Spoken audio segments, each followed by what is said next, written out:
ನನ್ನ ಹೆಸರು ದೇವರಾಜ್ ಭಜಂತ್ರಿ ಅಂತೇಳಿ. ನನ್ನ ಹೆಸರು ಹೇಮಾ ದೇವರಾಜ್ ಭಜಂತ್ರಿ ಅಂತ್ರಿ. ನಾನು ಹೂವಿನ ಸಿಗ್ಲಿ, ಸವಣೂರು ತಾಲೂಕು ಹೂವಿನ ಸಿಗ್ಲಿಯಲ್ಲಿ ನಾವು ಎಜುಕೇಷನ್ ಎಲ್ಲ ಮುಗೀತು.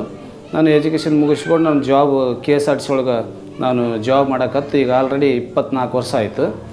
ನಾನು ಮದುವೆ ಆಗಿ 22 ವರ್ಷ ಆಯಿತು.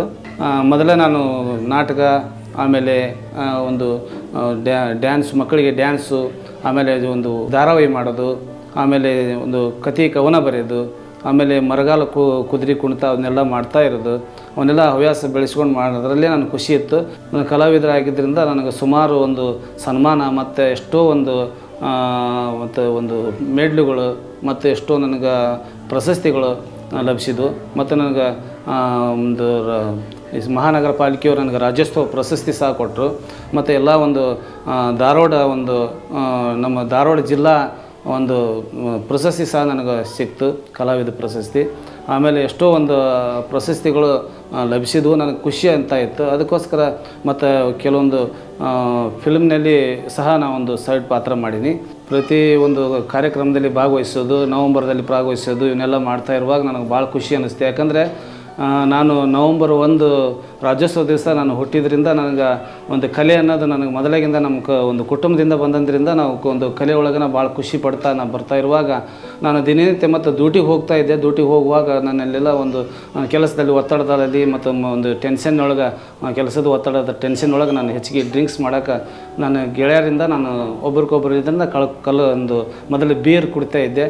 ಆ ಬೀರ್ ಹೋಗಿ ಹಾರ್ಡ್ ಡ್ರಿಂಕ್ಸ್ ಕುಡಿಯೋಕೆ ಶುರು ಮಾಡಿದೆ. ಆ ಕುಡಿತದಿಂದ ಸ್ವಲ್ಪ ದಿನನಿತ್ಯ ಡ್ಯೂಟಿ ಮುಗಿಸಿ ಬರ್ಬೇಕಾದ್ರೆ ಕುಡಿಯೋದು ಬರೋದು, ಹೆಂಡತಿ ಹೊಡೆಯೋದು, ಆಮೇಲೆ ಮಕ್ಕಳಿಗೆ ಹೊಡೆಯೋದು, ಅವನ್ನೆಲ್ಲ ಮಾಡ್ತಾ ಬರ್ತಾ ಇದ್ದೆ. ನಾನು ಯಾವಾಗಲೂ ಕುಡಿಯೋಕ್ಕೆ ಸ್ಟಾರ್ಟ್ ಮಾಡಿದೆ. ಅದು ವಿಪರೀತ ಜಾಸ್ತಿ ಆಯಿತು.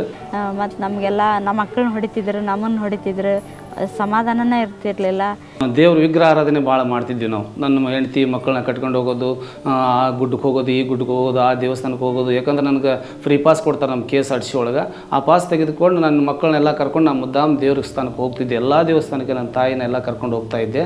ಹೋಗಿ ಎಲ್ಲ ನಾನು ವಿಗ್ರಹ ಆರಾಧನೆ ನಾನು ದೇವರಂದ್ರೆ ನನಗೆ ಅಷ್ಟು ಇದು ನನಗೆ. ಅದಕ್ಕೋಸ್ಕರ ನಾನು ಅದರಲ್ಲಿ ಭಾಳ ಮುಣಿಗಿ ಹೋಗಿದ್ದೆ.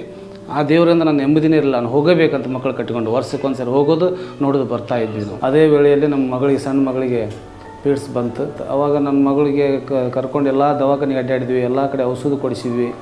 ಏನು ಮಾಡಿದ್ರು ಎಲ್ಲ ಹೇಳಿಕೆ ಕಳ್ಸಕ್ಕೆ ಹೋದ ಸತಿ ಹೇಳಿಕೆ ಕಳ್ಸಕ್ಕೆ ಹೋದ್ವಿ. ಎಷ್ಟೋ ಕಡೆ ದೇವಸ್ಥಾನ ಕರ್ಕೊಂಡು ಹೋದ್ವಿ. ಯಾರು ಏನು ಹೇಳ್ತಾರೆ ಎಲ್ಲ ಒಂದು ಬಿಡಲಿಲ್ಲ, ಎಲ್ಲ ಕಡೆ ಅಡ್ಡಾಡಿದ್ವಿ. ಎಲ್ಲ ದುಡ್ಡೆಲ್ಲ ಸುರಿ ಇದ್ದರೂ ಆರಾಮಾಗಲಿಲ್ಲ. ಯಾಕಂದ್ರೆ ನನ್ನ ಮಗಳಿಗೆ ಅದು ಕಾಯಿಲೆ ಇರೋದೇ ಬೇರೆ. ನಮ್ಮ ಮಗಳಿಗೆ ನನ್ನ ಹೆಂಡತಿ ಯಾರೋ ಒಬ್ಬರು ಒಂದು ಕಡೆ ಹೇಳಿಕೆ ಕೇಳ್ಸಕ್ಕೆ ಹೋದಾಗ ನನ್ನ ಮಗಳು ಅಲ್ಲೇ ಬಿದ್ದು ಒದ್ದಾಡೋ ಹೊತ್ತಿನಾಗ ನನ್ನ ಮಗಳಿಗೆ ನನ್ನ ಹೆಂಡತಿಗೆ ಯಾರೋ ಒಬ್ಬರು, ಇಲ್ಲ ಜೀಸಸ್ ಹತ್ತಿರ ನೀನು ಹೋಗು, ಪ್ರಾರ್ಥನೆಗೆ ಹೋಗು, ಜೀಸಸ್ನೊಬ್ಬನೇ ಬಿಡುಗಡೆ ಕೊಡವ, ಅವನು ಬಿಟ್ಟರೆ ಬೇರೆ ಯಾರಿಲ್ಲ, ಅದಕ್ಕೋಸ್ಕರ ನೀನು ಅವನ ಹತ್ರ ಹೋಗು, ಪ್ರಾರ್ಥನೆ ಮಾಡಿಸ್ಕೋ, ಗುಣ ಆಗ್ತೈತೆ ಅಂತೇನೋ ಯಾರೋ ಹೇಳಿದ್ರಂತ. ಅದಕ್ಕೋಸ್ಕರ ನನ್ನ ಹೆಂಡತಿ ಕರ್ಕೊಂಡೋಗಿ ಪ್ರಾರ್ಥನೆ ಮಾಡಿಸಿದ್ಲು. ಪ್ರಾರ್ಥನೆ ಮಾಡಿಸೋದಕ್ಕೆ ಆ ಹುಡುಗಿಗೆ ಇಮಿಡಿಯೇಟ್ಲಿ ಗುಣ ಆಗ್ತಾ ಬಂತು. ಗುಣ ಆಗ್ತಾ ಬಂದ್ರೆ ನಾನು ನಂಬಲಿಲ್ಲ, ಯಾಕಂದ್ರೆ ನಾನು ಕುಡಿತಿದ್ನೆಲ್ಲ. ಪ್ರಾರ್ಥನೆಗೆ ಹೋಗುವಾಗ ನಮ್ಮ ಮನೆಯವ್ರು ಭಾಳ ನಮ್ಗೆ ಅಡ್ಡಿಪಡಿಸ್ತಿದ್ರು. ಅಲ್ಲಿ ಯಾಕೆ ಹೋಗ್ತಿದ್ದೆ, ಅದೇ ದೇವ್ರನ್ನ, ನಮ್ಮ ದೇವ್ರು ಇಷ್ಟು ದೇವ್ರು ಅದಾವು, ಅದೇ ದೇವ್ರಿಗೆ ನೀ ಯಾಕೆ ಹೋಗ್ತಿದ್ದೆ, ಅದೆಲ್ಲ ಅವರೆಲ್ಲ ಕಣ್ಣೋಟ್ ಮಾಡ್ತಾರೆ. ಅದು ನಮ್ಮ ಜಾತಿ ಬಿಟ್ಟು ಆ ಜಾತಿಗೆ ಹೆಂಗೆ ಹೋಗ್ತಿದ್ವಿ. ಒಂದು ವೇಳೆ ಈಗ ಹಂಗೆ ಅಲ್ಲೇ ಹೋಗ್ತಾ ಇದ್ರು ಅಂದ್ರೆ ನಾಳೆಲ್ಲ ಮಕ್ಕಳೆಲ್ಲ ಅಲ್ಲೇ ಮನಸ್ಸಿದು ಮಾಡಿಬಿಡ್ತಾರೆ. ಮತ್ತು ಮುಂದೆ ಅವ್ರ ಭವಿಷ್ಯ ಹೆಂಗೆ ಅಂತಂದು ನಮ್ಗೆ ಭಾಳ ಹಿಂಸೆ ಕೊಡ್ತಿದ್ರು, ಹೊಡಿತಿದ್ರು. ಭಾಳ 7 ವರ್ಷ ದಿನ ಒಟ್ಟು ನನಗೆ ಹಿಂಗೆ ಭಾಳ ತ್ರಾಸು ಕೊಡ್ತಿದ್ರು. ನಮ್ಮ ತಾಯಿ ಮನೆಗೆ ಹೋಗಿ ನಾನೆಲ್ಲ ಹೇಳ್ತಿದ್ದೆ. ನಮ್ಮ ತಾಯಿಯವರು ಬಂದು ಬೇಯರು ಹೊಡೆಯೋರು, ಅಕ್ಕಿಗೆ ನನ್ನ ನೇತಿಗೆ ಬೇಯರು, ಜಗಳ ಮಾಡ್ರಿ, ಹಂಗೆಲ್ಲ ಮಾಡಬೇಡವ, ನನ್ನ ಮಗನ ಜೀವನ ಹಾಳು ಮಾಡಿದೆ ಅಂತ ಸತಿಗೆ ನಮ್ಮ ತಾಯಿಯರು ಎಷ್ಟೋ ಹೇಳಿದರು. ಆದರೂ ನಮ್ಮ ಮನೆಗೆ ನಮ್ಮ ಜಗಳ ತಪ್ಪಲಿಲ್ಲ. ನನ್ನ ನೇತಿ ಕದ್ದು ನನ್ನ ಮಗಳು ಕರ್ಕೊಂಡು ಹೋಗಿ ಪ್ರೇಯರ್ಗೆ ಹೋಗಿ, ನಾನು ಇವ್ರನ್ನ ಡ್ಯೂಟಿಗೆ ಹೋಗ್ತಾನೆ ಅಂತ ಹೇಳಿಬಿಟ್ಟು ಹೋಗಿ ಹೊಳ್ಳಿ ಮನೆಗೆ ಬಂದರೆ ಮತ್ತೆ ಇವರು ಪ್ರೇಯರ್ಗೆ ಹೋಗೋರು. ಆ ಕಾರಣಕ್ಕೋಸ್ಕರ ಕುಡಿದು ಬಂದು ನನ್ನ ಹೆಂಡತಿ ಮತ್ತೆ ಹೊಡಿತಿದ್ದೆ. ನಾನು ಕೋಲು ಬಡಿಗೆ ಒಂದು ತಲೆ ಎಲ್ಲ ಒಡೆದು ಅಕ್ಕಿಗೆ ನಾನು ಭಾಳ ಅಕ್ಕಿ ಹಿಂಸೆ ಕೊಡ್ತಿದ್ದೆ. ಅದೆಂತ ಹಿಂಸೆ ಕೊಡ್ತೀನಿ ಅಂತಂದ್ರೆ ನಾನು ಹೇಳೋಕ್ಕಾಗಲ್ಲ. ದಿನನಿತ್ಯ ಹಿಂಸೆ ಕೊಡೋದು, ಅಕ್ಕಿ ಮಾನಸಿಕ ಹಿಂಸೆ. ನಾವೆಲ್ಲ ಬೈಬಲ್ ಎಲ್ಲ ಅವ್ರು ಬರತ್ಲೇನ ಇನ್ನೇನು ಜಗಳ ಮಾಡ್ತಾರಂತಂದು ಬುಕ್ಸ್ ಎಲ್ಲ ಗಂಟು ಕಟ್ಟಿಡೋದು, ಒಟ್ಟು ಅವ್ರು ಕಾಣ್ಲಾರ್ದಂಗೆ ಇನ್ನೂ ಅಲ್ಲಿ ಬರ್ತಾರನ್ನ ಅಂತ ಅನ್ನುವಾಗೆಲ್ಲ ಗಂಟು ಕಟ್ಟಿಟ್ಟು ಇಡೋದು. ನನಗೆ ಅವನ್ನೆಲ್ಲ ಗಂಟು ಪಂಟೆಲ್ಲ ಹುಡುಕಿ ಸಿಕ್ಕು ಅಂದ್ರೆ ಮತ್ತೂ ಹೊಡಿತಿದ್ದೆ. ಹೀಗೆಲ್ಲ ಮಾಡ್ಕೊತ ಒಂದು ದಿವಸ ಸಿಕ್ಬಿಟ್ಟು ಬೈಬಲ್ ಎಲ್ಲ ತೊಗೊಂಡು ಹೋಗಿ ನಾನು ಅಷ್ಟೊಂದು ದುಂಡಿಗೆ ಹಾಕಿ ನಮ್ಮ ಮನೆಯಲ್ಲಿ ಸುಟ್ಟು ಬೆಂಕಿ ಹಚ್ಚಿದೆ. ಆವಾಗ ನನಗೆ ಆದರೂ ನನಗೆ ಸಮಾಧಾನ ಇಲ್ಲ. ಮತ್ತು ನನ್ನ ಗೆಳೆಯ ಬಂದ, ಮತ್ತು ಅವನು ಸತಿಗೆ ಅವನು ಅಷ್ಟೊಂದು ತೊಗೊಂಡು ತಮ್ಮ ಮನೆಗೆ ಹೋದ, ತೊಗೊಂಡೋಗಿ ಅವನು ಮೊದಲು ಅಂತೆ. ಹಿಂಗೆ ದಿನನಿತ್ಯ ಅವ್ರಿಗೆ ಹಿಂಸೆ ಕೊಡ್ತಾಯಿದ್ದೆ.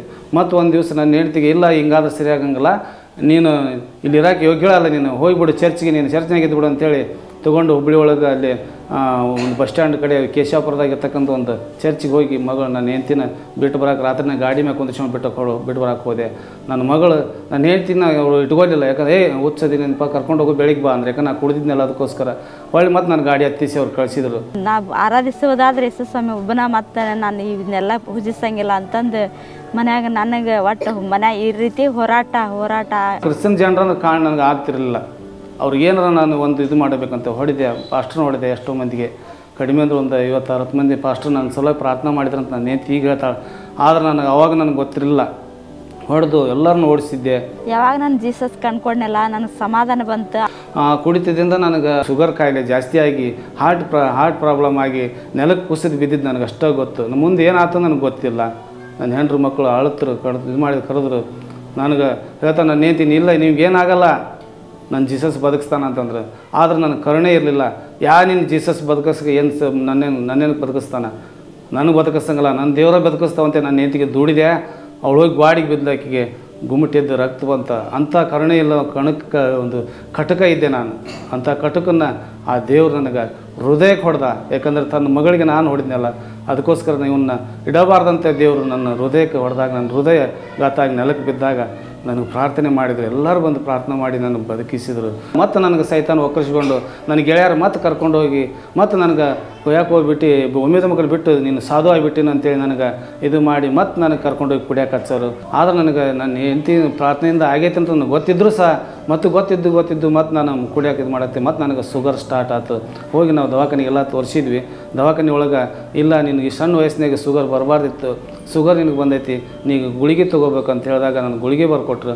ಆದರೆ ನನಗೆ ಅನಿಸ್ತು ನನ್ನ ಹೆಂಡತಿ ಬೇಡ, ಗುಳಿಗೆ ಬೇಡ, ಆದರೆ ದೇವ್ರಿಗೆ ಪ್ರಾರ್ಥನೆಗೆ ಇದು ಮಾಡೋಣ ಅಂದಾಗ ಜೀಸಸ್ ಕಾಲ ಪ್ರಾರ್ಥನೆ ಒಂದು ಕೂಟ ಇದ್ದಾಗ ಆ ಕೂಟಕ್ಕೆ ನಾವು ಬೆಂಗಳೂರಿಗೆ ಹೋಗೋಣಂತೆ ನಾವೆಲ್ಲರೂ ಕುಟುಂಬದವರೆಲ್ಲ ಮಾತಾಡ್ಕೊಂಡ್ವಿ.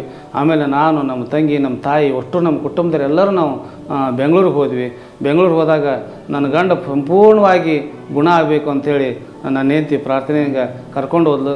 ಅಲ್ಲಿ ಹೋಗಿದ್ದಾಗ ನಾನು ಒಂದು ನಮ್ಮ ಪಾಲ್ ದಿನಕರ್ ಅವರು ಒಂದು ಪ್ರಾರ್ಥನೆಗೆ ಒಂದು ಕೂಟಕ್ಕೆ ನಾವು ಹೋದಾಗ ಅವರು ನನಗೋಸ್ಕರ ಪ್ರಾರ್ಥನೆ ಮಾಡಿದ್ರು. God is cleansing us right now.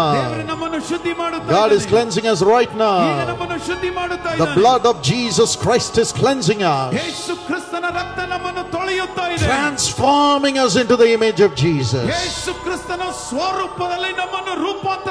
And every sickness that has come because of sin, ಪಾಪಗಳು ರೋಗಗಳನ್ನು ತಂದಿರುವುದರಿಂದ I command it to leave everybody. ಈಗ ಎಲ್ಲ ಶರೀರವನ್ನು ಬಿಟ್ಟು ಹೋಗು. Every sickness come on. ಎಲ್ಲ ರೋಗಗಳು ಹೊರಬರಲಿ. Jesus name. ಯೇಸುವಿನ ನಾಮದಲ್ಲಿ. The joy of the Lord. ದೇವರ ಸಂತೋಷ. Healing. ಆರೋಗ್ಯ. Healing. ಆರೋಗ್ಯ. Healing. ಆರೋಗ್ಯ. From under the wings of God. ದೇವರ ರೆಕ್ಕೆಗಳ ಕೆಳಗಿದ್ದೀರಿ. ನನಗೆ ಒಂದು ಪವಿತ್ರ ಆತ್ಮನ ಅಭಿಷೇಕದಿಂದ ನಾವು ತುಂಬಿಸಿಕೊಂಡು ಇಲ್ಲಿ ನನಗೆ ಕಣ್ಣೀರೆಲ್ಲ ಬಂದು ಎಲ್ಲ ಬಿಡುಗಡೆ ಆಯಿತು. ಏನೋ ನನ್ನಿಂದ ಒಂದು ಶಕ್ತಿ ಹೋದಂಗೆ ಆಯ್ತು, ಏನೋ ಒಂದು ನನ್ನಿಂದ ಬಿಡುಗಡೆ ಆದಂಗೆ ಆಯ್ತು. ಅಲ್ಲಿಂದ ನಾನು ಬೆಳಕು ಬಂದಂಗೆ ಆಯ್ತು. ನನ್ನ ಜೀವತೆಲ್ಲ ಕತ್ತಲಾಗಿತ್ತಲ್ಲ, ನನ್ನ ಕತ್ತಲಲ್ಲಿ ಇದ್ನಲ್ಲ, ನನ್ನ ಕತ್ತಲಿಂದ ದೇವರು ನನಗೆ ಬೆಳಕಿಗೆ ತನ್ನಲ್ಲ ಅಂತೇಳಿ ನಾನು ಅಲ್ಲಿಂದ ನಾನು ನಂಬಿಕೆ ಇಟ್ಟು ಇಲ್ಲಿವರೆಗೆ ನಾನು ಜೀವಿಸ್ತಾ ಇದ್ದೀನಿ. ನಾನು ಹೋಗಿ ಒಂದು ಪಾಲ್ ದಿನಕರ್ ಅವರು ಭೇಟಿಯಾಗಿ ಅವ್ರ ಕಡೆ ಪ್ರಾರ್ಥನೆ ಮಾಡಿಸ್ಕೊಂಡಾಗ ನನಗೆ ಗುಣ ಆಗಿ ಮತ್ತು ನಾನೆಲ್ಲ ದುಶ್ಚಟಗಳಿಂದ ದೂರ ಮಾಡಿ ಈಗ ನನಗೆ ಒಂದು ಒಳ್ಳೆಯ ಜೀವನ ಕೊಟ್ಟಾನ.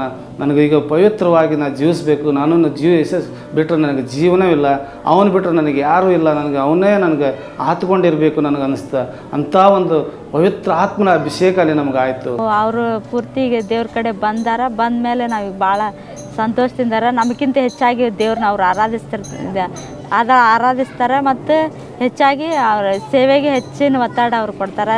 ನನ್ನಂತ ಎಷ್ಟೋ ಒಂದು ತಿಪ್ಪಿಯಾಗಿದ್ದೆ, ಎಷ್ಟೋ ಒಂದು ನನಗೆ ಒಂದು ಬೇಡಾದಂಥ ವ್ಯಕ್ತಿ, ನಾನು ಎಂಥ ಒಂದು ಓಣಿಗೆ ಬೇಡ, ಇದಕ್ಕೆ ಈ ಲೋಕಕ್ಕೆ ಬೇಡ ಅಂತ ವ್ಯಕ್ತಿ ನನ್ನ ದೇವ್ರು ನನ್ನ ಬಿಡಲಿಲ್ಲ. ನನ್ನ ಕೈ ಹಿಡ್ದ, ನನ್ನ ಸೇವೆಗಾಗಿ ಉಪಯೋಗಿಸ್ಕೊಂಡ. ನಾನು ಮತ್ತೆ ಹಳ್ಳಿಗೆ ಸಹ ಹೋಗಿ ಬ್ಯಾರ ಮೇಲೆ ಕೈ ಇಟ್ಟು ಪ್ರಾರ್ಥನೆ ಮಾಡಿದರೂ ಸಹ ನನಗೆ ಅವರು ಸ್ವಸ್ಥವಾಗಂಥ ವರ ದೇವರು ನನಗೆ ದಯಪಾಲಿಸಿದ. ನನಗೆ ದೇವರು ನಮಗೆ ಸ್ತೋತ್ರವಾಗಲಿ. ಅವನ ಮಗನಾಗಿ ಕೊನೆ ಉಸಿರಿರೋವರೆಗೂ ನಮ್ಮ ಕುಟುಂಬದವರು ನನ್ನ ಕುಟುಂಬದಿಂದ ಇನ್ನು ಮುಂದೆ ನನ್ನ ಮಕ್ಕಳು ಮೊಮ್ಮಕ್ಕಳು ಸ್ವತಂತ್ರವಾಗಿ ನಮ್ಮ ಕುಟುಂಬದವರೆಲ್ಲರೂ ಸೇವೆಗಾಗಿ ನಿಲ್ಲಬೇಕು. ಇಲ್ಲಿಂದ ನಾವು ಕ್ರಿಸ್ತನ ಮಕ್ಕಳಾಗಿ ಜೀವಿಸ್ಬೇಕನ್ನೋದು ನಾವು ದೇವರಲ್ಲಿ ಪ್ರಾರ್ಥನೆ ಮಾಡ್ಕೊತೀವಿ. ಅದಕ್ಕೋಸ್ಕರ ಜೀಸಸ್ ಕಾಲ್ ಅವರಿಗೆ ನಾನು ಧನ್ಯವಾದ ಹೇಳ್ತೀನಿ. ನಾನು ಮತ್ತಷ್ಟೇ ಅಲ್ಲ, ಅಪಾಲ್ ದಿನಕರ್ ಸರ್ಗೆ ನಮ್ಮ ಕುಟುಂಬದ ಪರವಾಗಿ ತುಂಬ ಧನ್ಯವಾದ. ಅವ್ರ ಕುಟುಂಬವನ್ನು ದೇವರು ಆಶೀರ್ವದಿಸಲಿ ಅಂತ ನಾನು ಈ ಸಮಯದಲ್ಲಿ ಹೇಳಲು ಇಷ್ಟಪಡ್ತೀನಿ. ದೇವರು ನಮಗೆ ಸ್ತೋತ್ರವಾಗಲಿ.